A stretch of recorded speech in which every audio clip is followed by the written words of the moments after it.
Ba? Ikaw, kumusta ka naman? Okay lang. Mukhang nung nakaraan is parang na-stress ka ata. Sabi daw, umiyak ka daw.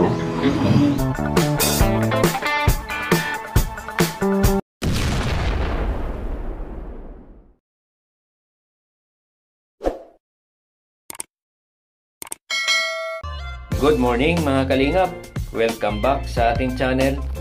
Huwag nating kalimutang suportahan kung saan nagmula ang Kalingap, Bal Santos Matubang, Kalingap Rab, Ate Edna Vlog para marami pa silang matulungan. Okay ka ba? Sigurado ka?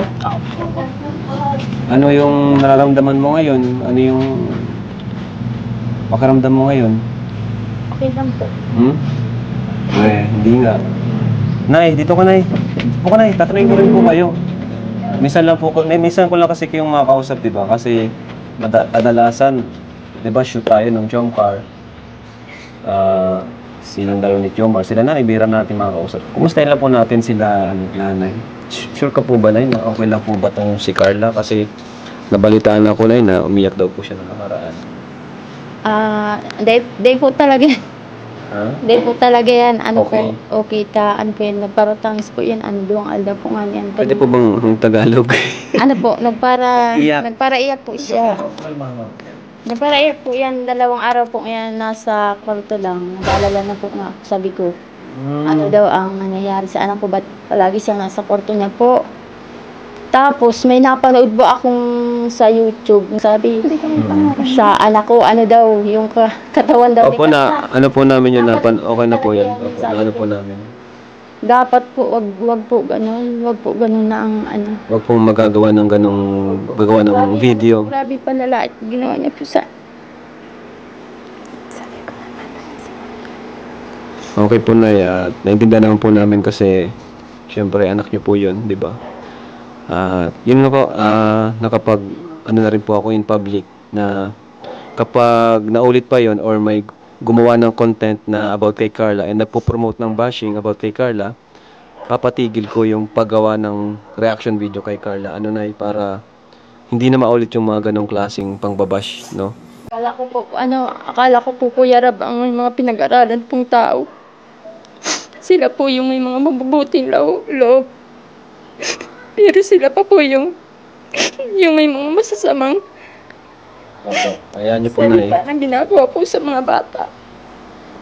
Ako nga pong ina ni Carla, hindi ko po yan kayang pagsabihan ng masasama po. Kaya, masakit po para sa akin yung mga nakitang video po napanood. Masakit po talaga yun sa akin. Ayun po. Pasensya na po kayo na yan, po. Pero sana po, di na po maulit yun, no? Iwasan po natin yung mga ganong klaseng content, yung nag-create po tayo ng negativity sa ating viewers, or napopromote po tayo ng bashing sa ating beneficiaries.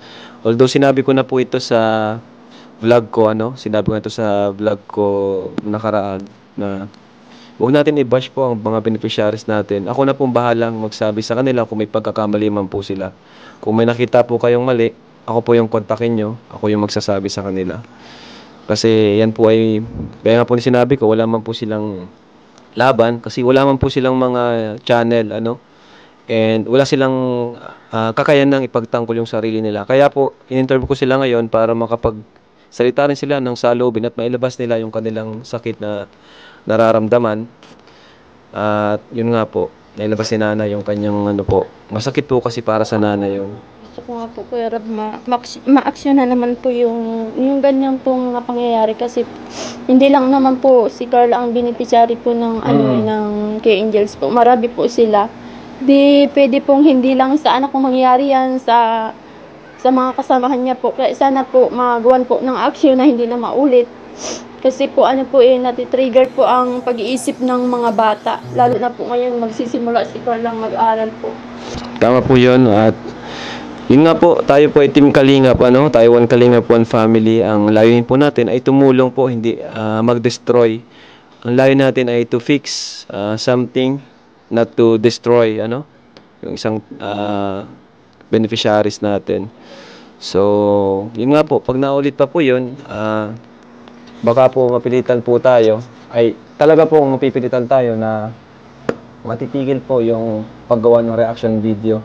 Di lang kay Carla, pati po sa Kalingap Angels, ano.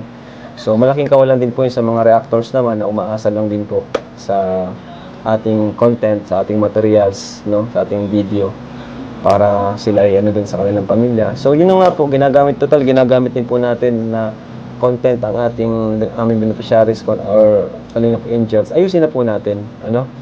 Kung mayroon po tayong galit sa ibang tao, wag po nating idamay Kalingap Angels. So, Nay, thank you po, Nay, sa ano niyo po. Carla, okay ka lang?